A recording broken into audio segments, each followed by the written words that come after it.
Under my leadership in the Senate Agriculture Committee, no longer will farmers have to apologize, quite frankly, for being in the business of farming. When you come to Washington, it's hard. It's difficult. Most people in Washington don't understand agriculture, and it's complicated, and therefore they don't want to take the time to understand it. I visit with many of my colleagues, and they get so frustrated with it because they don't want to take the time to understand it.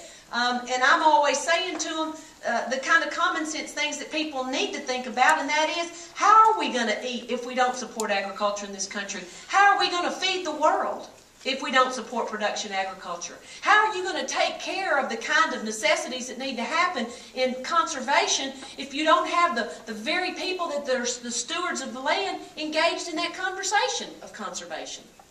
So it's hard for them to answer, but the fact is they really don't want to take the time to understand production agriculture, and quite frankly, it's just not a glamorous issue.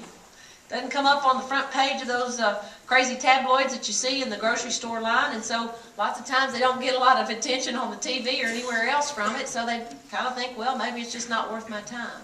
But it clearly believed that the 2008 Farm Bill was truly a contract. It was a contract with you all.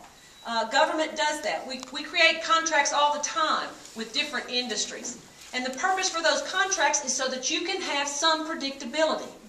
Predictability of what you can expect over that period of time when you're faced with unbelievable roller coaster rides of variables that you're hit with. Everything from payments to weather to trade, you name it. Agriculture probably has the greatest of variables, and unfortunately, with what we do in a farm bill, there's always someone attacking us during those 4 years. But making sure that we implement that farm bill as it was intended is critical. Folks, we spent 18 months negotiating that farm bill. I was one of the conferees. We worked hard to come up with a balance. In the Ag Committee, we usually don't fall on partisan lines, we fall on regional lines. And because we have fallen on regional lines through the last 100 or plus years, we've learned how to work together to come up with the kind of compromise and common ground that really needs to be an example for the rest of the body of the United States Senate. And that means we did come up with a compromise in 2008. We didn't get everything we wanted, but let me tell you, I laid down on the tracks for production agriculture in the Mid-South and made sure that we could make sure in this country that agriculture isn't so overregulated that you can't compete, whether it's domestically or internationally, globally. I hear a lot from producers who are concerned about environmental policy making at EPA by people who don't understand what you do on a day-to-day basis. They may be looking at statistics on a computer screen, or they may be reading a report that doesn't reflect all of the things that you do. Fact is I grew up in a farm household, and I know and believe with all my heart, my dad's probably one of the best conservationists I ever met.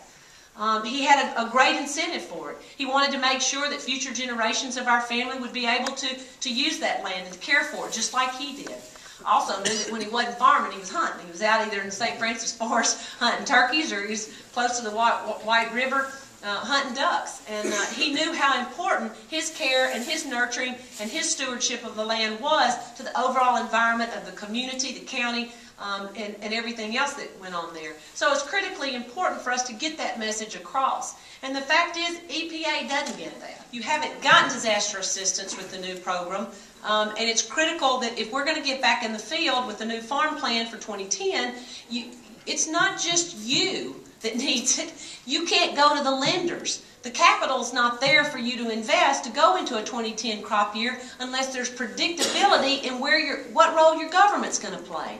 And the fact is, we in our production agriculture in this country produce the safest, most efficient and effective supply of food, fiber, and fuel in the world. And we do it with better respect to the environment than anybody else on the globe. And you can say that, and they cannot disagree with you. They cannot challenge you on that. So why in the world would we want to put our production agriculture out of business and give it to somebody else? And that's why I scream and holler on all these trade agreements and before the ITC and the WTO and everybody else, when these other countries come in and start trying to capture our market in the global marketplace, whether it's cotton or rice or anything else. The fact is, those people are capturing our markets not because they're better than we are. It's because they know our trade laws better than we do, and they're willing to get in there and convince the WTO to find injury in those areas and then slap some kind of a retribution on us. I mean, and that's what we've got to fight. So getting that disaster assistance allows us to get out there and do what we do the best of anybody on the globe. So you need to remind people of that. But we're going to fight hard. Hopefully in the next 2 weeks, you will begin to see something stirring loose in Washington on disaster assistance. We've been told that it's in the second jobs package. The jobs package, as I said before, was bifurcated. The second part of it is supposed to come up this coming week when we go back to Washington. And Senator Kyle and I have worked for quite some time in a bipartisan way to bring up an estate tax bill, which we think is very reasonable. It allows family-owned businesses, farms, and ranches to be able to have more predictability in the tax code, but more importantly, have more of their own capital to reinvest in themselves. And if there is anything I know, growing up as the daughter of a farmer and a small businessman, it is that when they have money, they're going to reinvest it in their business. They're going to grow jobs. They're going to grow their business. It's not like it's going anywhere else. It's going to go right back into that business. And so what we have done is proposed a $5 million exemption and a $10 million unified credit exemption, and then a 35% rate. And remember, a 35% rate is still higher than a cap gains rate.